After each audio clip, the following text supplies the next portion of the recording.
നീ ഇത്ര പൊട്ടിയാന്ന് ഞാൻ വിചാരിച്ചില്ല. Try to understand me Willy. വെറും ഒരു കൗതുകത്തിന് വേണ്ടി പോയതാ മീറ്റിങ്ങിന്. മേലുദ്യോഗസ്ഥന് എങ്ങനെയുണ്ടെന്ന് ചോദിച്ചു.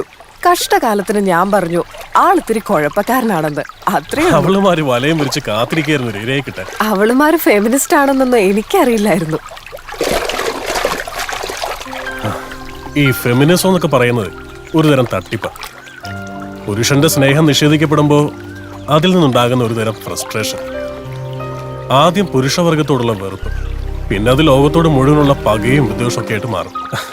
നിന്നെ സ്നേഹിക്കാൻ ആണൊരുത്തിന് ഇവിടെ തടിവടി പോലെ നിൽക്കുമ്പോ നീ എന്തിനെതിലൊക്കെ പോയി ചാടുന്നത്? അതെ അതെ, ഈ ആണൊരുത്തിന് ആണ്ടിനും സംക്രാന്തിക്കല്ലേ കയ്യില് കിട്ടുന്നത്. ഇവിടുന്ന് മുങ്ങിയ പിന്നെ പൊങ്ങുന്നത് അങ്ങ് ദുബായില്. ആ, നീ പറയുന്ന കേട്ടാ തോന്നും ഞാൻ ടൂറിന് പോവാണെന്ന്. പച്ചരി വാങ്ങിക്കാൻ വേണ്ടിയിട്ടുള്ള ഓട്ടമല്ലേ.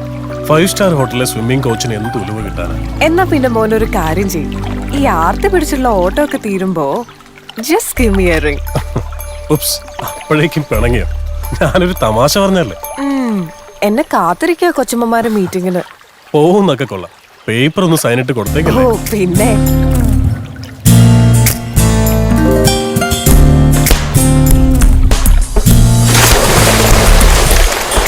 മഞ്ജുവിനെ കാണുന്നില്ലല്ലോ.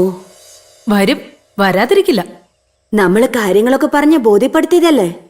വിദ്യാഭ്യാസവും ലോകപരിചയമൊക്കെ ഉള്ള ആളല്ലേ. വരും വരും. പുരുഷ മേധാവിത്വത്തിന്റെ ഒരു ചെറു സൂചനയെങ്കിലും അത് വീട്ടിലാവട്ടെ ജോലി സ്ഥലത്താവട്ടെ നമ്മുടെ ശ്രദ്ധയിൽപ്പെട്ടാൽ ആ നിമിഷം നമ്മൾ പ്രതികരിച്ചിരിക്കണം. ഒരടി പിന്നോട്ടില്ല. നിങ്ങളുടെ എല്ലാവരുടെയും പൂർണ്ണ സഹകരണം പ്രതീക്ഷിക്കുന്നു.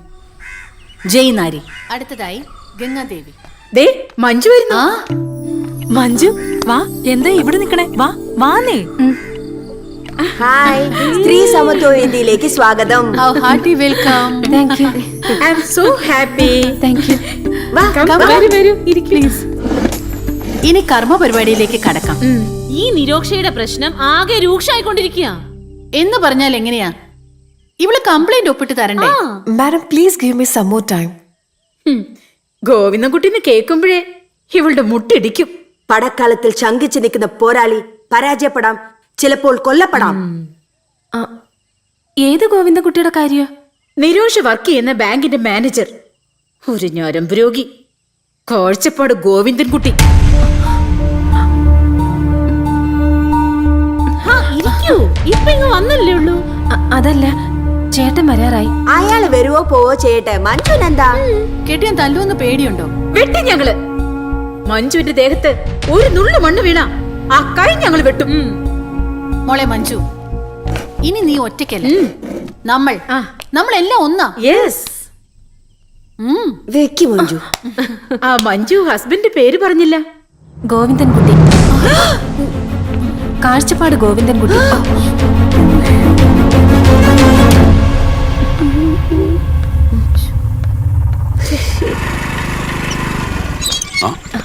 നീ എന്താ ഇവിടെ? ഗംഗയുടെ അടുത്ത് വന്നതാ. ആ വാ കേറ്.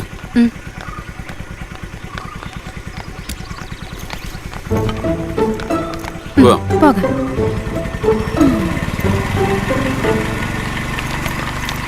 അപ്പൊ അയാളാണ് ഇയാള്.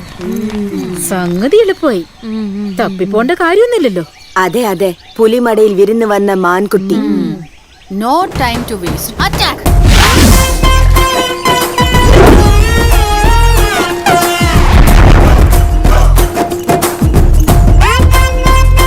അകത്തേക്ക് വരാമോ ആവോ? അയ്യേ, നാണമില്ലാതെ വീണ്ടും വന്നോ? അങ്ങനെ തോറ്റോടുന്ന ഏന ഒന്നുമല്ല ഞങ്ങള്. ഈ കുട്ടിയുടെ പ്രശ്നത്തിന് ഒരു പരിഹാരം ഉണ്ടാക്കിയിട്ടേ ഞങ്ങൾ ഇനി ഇവിടെ നിന്ന് പോകുന്നുള്ളൂ. എടോ, താനൊരു സർക്കാർ ഉദ്യോഗസ്ഥയല്ലേ? നാണമില്ലേ തനിക്ക്? വേലയും കൂലി ഇല്ലാത്ത ഇവളുമാരെ കൂടെ ചുറ്റിയടിക്കാൻ. ഇയാള് നാളെ ബാങ്കിൽ വാ, നമുക്ക് സംസാരിക്കാം ഒറ്റയ്ക്ക്. പെണ്ണുങ്ങളുടെ അടുത്ത് താൻ ഒറ്റയ്ക്ക് സംസാരിക്കത്തുള്ളൂ. പെണ്ണുങ്ങളോട് ഞാൻ ഒറ്റയ്ക്ക് സംസാരിക്കണോ അതോ കൂട്ടമായിട്ട് സംസാരിക്കണോ എന്ന് ഞാൻ തീരുമാനിക്കും. കൊച്ചമ്മമാരെ തൽക്കാൻ സ്ഥലം കാര്യാക്ക്. കുട്ടിയേട്ടാ വേണ്ട, വേണ്ട കുട്ടിയേട്ടാ വേണ്ട. നിനക്കെന്താ ഇവിടെ കാര്യം? പോയി ചായ ഉണ്ടാക്കടി. അല്ല, അതെ, ഈ ചായ എന്ന് പറയുന്നതേ കുറച്ച് വെള്ളം അടുപ്പത്ത് വെച്ച് തേയിലയും പാലും അതിലേക്കിട്ട് ചൂടാക്കിയാൽ ഉണ്ടാവുന്ന സാധന. പെണ്ണുങ്ങൾ ചൂടാക്കിയാലേ പാല് തിളയ്ക്കുള്ളൂ എന്ന് എവിടെ എഴുതി വെച്ചിട്ടൊന്നുമില്ലല്ലോ. ഓഹോ, അപ്പൊ കൊച്ചമ്മമാരെന്നെ ചായ ഉണ്ടാക്കി പഠിപ്പിക്കാൻ വന്നാണല്ലേ? ചായ മാത്രല്ലടോ, തനിക്കറിഞ്ഞൂടാത്ത പലതും പഠിപ്പിച്ചിട്ടേ ഇന്ന് ഞങ്ങൾ ഇവിടുന്ന് പോകുന്നുള്ളൂ. സ്ത്രീ സമത്വ വേദിയുടെ എക്സിക്യൂട്ടീവ് മെമ്പറാണ് ഈ നിരോഷ. നിരോഷയെ നിങ്ങൾ ബാങ്കിൽ വെച്ച് പീഡിപ്പിക്കാറുണ്ടോ? പീഡിപ്പിക്കാറൊന്നുമില്ല, ഇടയ്ക്ക് പഠിപ്പിക്കാറുണ്ട്. ജോലി ചെയ്യാനാണ് സർക്കാർ ശമ്പളം തരുന്നത്, അല്ലാതെ മൊബൈലിൽ ശൃംഗരിക്കാനല്ല. ഒരു സർക്കാർ ഉദ്യോഗസ്ഥയുടെ ഡ്രസ് കോഡ് കണ്ടില്ലേ? മിസ് ഫെമിന കോമ്പറ്റീഷന്റെ കാറ്റ് വോക്കിന് ചേരും ഇത്. നിങ്ങൾ ഏതൊരു റിസർവേഷൻ കൗണ്ടറിലും വേണേ പോയി നോക്കിക്കോ. ഒച്ചഴയുന്നത് പോലെ ഒരു ക്യൂ ഉണ്ടാവും. അതിന്റെ അങ്ങേ തലക്കിൽ ടിക്കറ്റ് കൊടുക്കുന്ന ഒരു പെണ്ണായിരിക്കും. സ്ത്രീ സംവരണത്തിന്റെ കുറുക്കു വഴികളിലൂടെയല്ല, മെറിറ്റിലൂടെ വേണം അധികാര കസേരകൾ ഉറപ്പിക്കാൻ. ഒരു സ്ത്രീ ആയിരുന്നു. അതെ, അല്ലെന്ന് ഞാൻ പറഞ്ഞില്ലല്ലോ. പക്ഷേ കണ്ട നായിക്കും പേയ്ക്കൊന്നും ആ പേര് ചേരില്ലല്ലോ. എന്താണോ താൻ വിളിച്ചത്? നായെന്നോ? വെറും നായല്ല, പേ പിടിച്ച നായ. പേപ്പട്ടി പേപ്പട്ടി. തനിക്ക് ഞങ്ങൾ അറിഞ്ഞൂടാ. പെണ്ണൊരു കംപ്ലൈന്റ് എഴുതി കൊടുത്താലേ അതില് പിന്നെ ചോദ്യവും പറച്ചിലൊന്നുമില്ല. സാക്ഷിയും വേണ്ട, ഒരു മണ്ണാങ്കട്ടയും വേണ്ട. പെണ്ണ് പറഞ്ഞാ മതി, ഒരു വാക്ക്. പെണ്ണിന്റെ ഒരു വാക്ക്. അറിയാമടി, അറിയാം. ചോക്ലേറ്റിന്റെ ഐസ്ക്രീമിന്റെ ഒക്കെ പേരും പറഞ്ഞ് നീയൊക്കെ ഒരുപാട് കൊമ്പന്മാരെ മുട്ടുപിടിച്ചിട്ടുണ്ട്. നിന്റെയൊക്കെ അടിപ്പവാടിയും കൊണ്ട് നടന്ന് സഹതാപോട്ടും വാങ്ങിച്ച് കുറെ തണ്ടികൾ അധികാരത്തിലേറിയിട്ടുണ്ട്. പക്ഷെ ആ കളി എന്നോട് കളിച്ചാലുണ്ടല്ലോ. കളിച്ചാൻ എന്ത് ചെയ്യൂടോ? എന്ത് ചെയ്ത്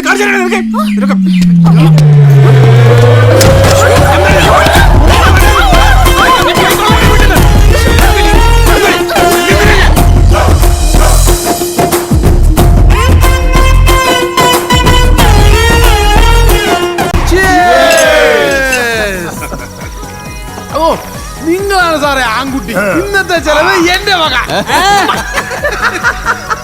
വസുന്ധര മതില് ചാടിയാ ഓടിയത്. തോറ്റുപോകും.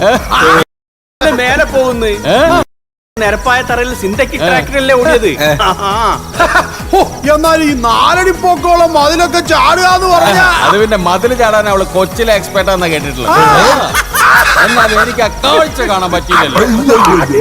എന്നാലും എന്റെ തമ്പി സാറേ, നിങ്ങളെ സമ്മതിച്ചു തന്നിരിക്കുന്നു. ഈ ഇനത്തിന്റെ കൂടെ നിങ്ങൾ എന്ത് വിശ്വസിച്ചാ ഒരു വീട്ടിൽ ഒരുമിച്ച് കിടന്നുറങ്ങുന്നത്? സിംഹം കൂടി ഇതിലും സേഫാ. അമ്മായിയപ്പന്റെ ചെക്കടി കൊണ്ട് വാങ്ങിയ തൊപ്പിയല്ലേ ഇങ്ങനെ ഇരിക്കും. നമ്മുടെയൊക്കെ ഭാര്യമാർ ഓടുന്ന ഗോവിന്ദൻകുട്ടിയുടെ ഭാര്യ നോക്കി നിൽക്കല്ലേന്നോ. എങ്ങനെ പ്രതികരിച്ചു? അവൾ അതൊന്നും കാര്യമായിട്ട് എടുത്തിട്ടില്ല. അല്ലേലും അവൾക്ക് ഞാൻ പറയുന്നതിനപ്പുറം ഒന്നുമില്ല. എല്ലാം ചേട്ടന്റെ ഇഷ്ടപ്പോലെ. അതാണ് അവളുടെ രാഷ്ട്രീയം. എനിക്ക് മനസ്സിലാവാത്തത് ഈ നിരോഷയുടെ കാര്യമാണ്. ഇന്നലെ വരെ പൂച്ചയെ പോലെ ഇരുന്നൊരു പെണ്ണ് ഇന്നൊരു ഒറ്റ ദിവസം കൊണ്ട് അവൾക്ക് വന്നൊരു മാറ്റം. ചെയ്യുന്നത് അവളാണെന്നേ ഉള്ളൂ, ചെയ്യിക്കുന്നത് നമ്മുടെ പൊണ്ടാട്ടിമാരാ. ആര് ചെയ്യിപ്പിച്ചാലും അവളത് ചെയ്യാൻ പാടുണ്ടോ? ഗോവിന്ദൻകുട്ടി സാറേ, ഈ നിരോഷയ്ക്കിട്ട് ഒരു കൊട്ടേഷൻ കൊടുത്താലോ? എന്തായാലും അവൾക്കൊരു ഷോക്ക് ട്രീറ്റ്മെന്റ് അത്യാവശ്യം. വെറുതെ കയറൂരി വിട്ടാലേ അവസാനം അവള് നിങ്ങളെ തലയിൽ കയറി നിറങ്ങും. മാസ്റ്റർ പ്ലാൻ തയ്യാറാക്കിക്കോ, ഞങ്ങളെല്ലാം റെഡി.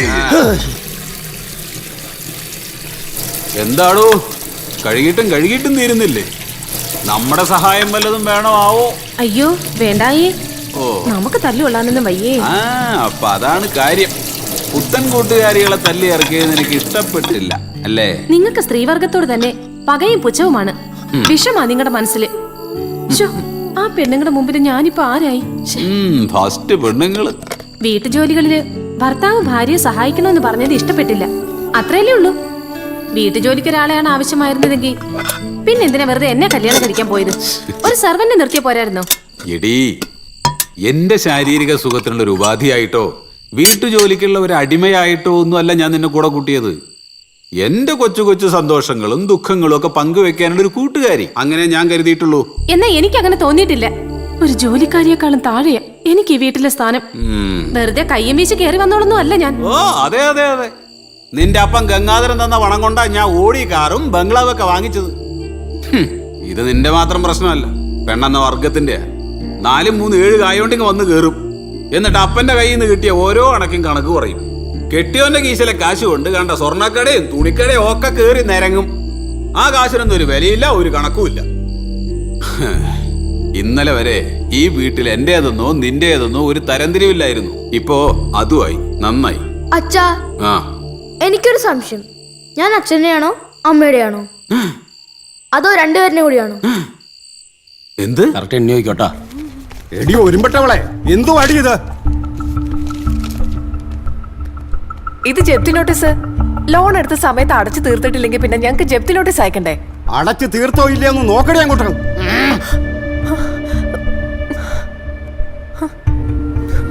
സർ, ചെറിയൊരു അബദ്ധം പറ്റിപ്പോയി.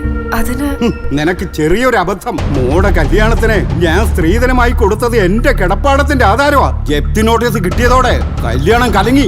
ആധാരം ബാങ്കിലാണെങ്കിൽ കൊടുത്തത് കള്ളപ്രമാണമാണെന്ന്. Sir please, I am sorry. ഒരു തെറ്റും ചെയ്യാത്ത ഞാൻ കള്ളനായി. ചെക്കൻ എന്റെ കൊച്ചിനെ ആട്ടിയിറക്കി. അവളിപ്പോ വിഷം കഴിച്ച് ആശുപത്രിയിലാണ്. എന്താണ് ഇത്? അയ്യോ സാറോ? സാറെന്താ ഇവിടെ?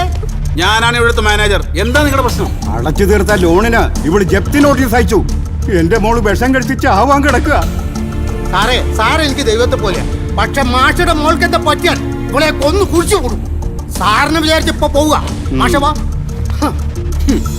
കൊണ്ടുപോടാ തന്റെ കത്തി. നല്ല നിലയിൽ നടന്നുകൊണ്ടിരുന്ന ഒരു സ്ഥാപനമാണിത്. ഇപ്പൊ ഇവിടെ കണ്ട ഗുണ്ടകളും കയറി നിരങ്ങി തുടങ്ങി. ഇങ്ങനെ പോയാൽ നിന്നെ ഞാൻ ഡിസ്മിസ് ചെയ്യും. എന്താണോ? ഒന്നുമില്ല സാർ. ഇതിന് പറഞ്ഞ വായും വിളിച്ചു. എന്താ കുട്ടി ഇത്? കൊത്തി കൊത്തി മുറത്തി കയറി കൊത്തുന്നു. അയാൾ ഒറ്റയ്ക്ക് ഹറാസ് ചെയ്യുന്നതും പോരാഞ്ഞ് കൂലിക്ക് ആളെ ഇറക്കി തുടങ്ങിയോ? We won't stand for this. ഇത് സംഗതി പ്രീ പ്ലാൻഡാ. It's a well rehearsed drama.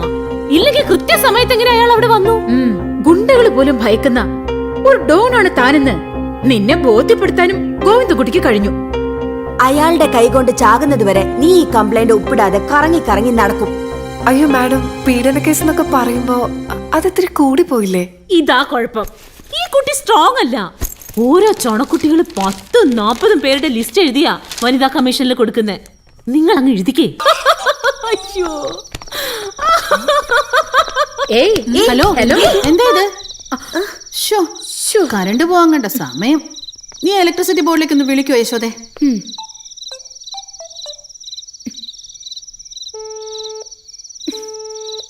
അവന്മാര് ഫോൺ എടുത്ത് മാറ്റി വെച്ചേക്കുക. ഇത് അവന്മാരുടെ സ്ഥിരം പരിപാടിയാ. എടി സിസിലി, എന്നാ നീ നിന്റെ ഭർത്താവിനൊന്ന് വിളിക്കേ. അയ്യേ നാണോ ഇല്ലേ? ചോദിക്കുന്നതിനൊക്കെ ഒരു അന്തസ്സില്ലേ? സമാസമം 50-50 വായിട്ട് വീം വിളക്കിട്ട്. ഇക്കാര്യത്തിൽ ഇത്ര നാണം കിട്ടാലും കുഴപ്പമില്ലെന്ന് എന്റെ അഭിപ്രായം. കറണ്ടില്ലാതെ എങ്ങനെ കിടന്നുറങ്ങാനാ? വേണ്ട, ഒരുത്തിനെയും താങ്ങാൻ പോണ്ട. നിങ്ങൾ എല്ലാവരും കൂടെ ആ ഏണി ഒന്ന് പിടിച്ചു തന്നാ മതി. ഫ്യൂസ് കിട്ടുന്ന കാര്യം ഞാൻ ഏറ്റു.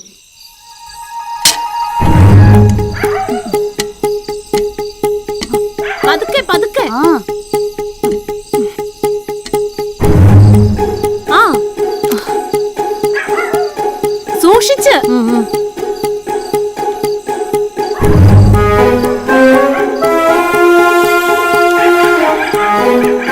വച്ചോ?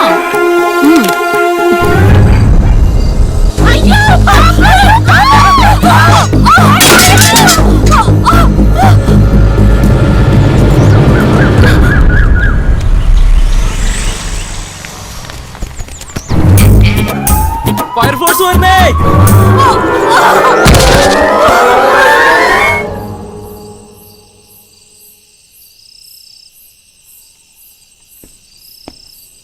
എന്താച്ചാ? എന്തുപറ്റി? എന്താന്ന് പതിവില്ലാത്തൊരു ടെൻഷൻ? ഇന്നൊരു രജിസ്റ്റേർഡ് ഉണ്ടായിരുന്നു. അവളാ കൈപ്പറ്റിയത്. അന്നേരം മുതൽ കയറി കഥകടച്ച് ഒറ്റ ഇരിപ്പാ. എന്ത് രജിസ്റ്റേർഡ്? ആ ഇന്നത്തെ ദിവസം ജലപാനം ചെയ്തിട്ടില്ല. ഞാൻ പലവട്ടം ചോദിച്ചു. വല്ലതും പറഞ്ഞാലല്ലേ മനസ്സിലാവുള്ളൂ. എന്തൊക്കെയാണാവോ?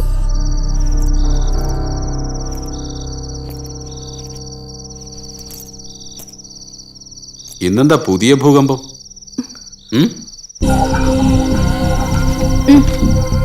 എന്തത്?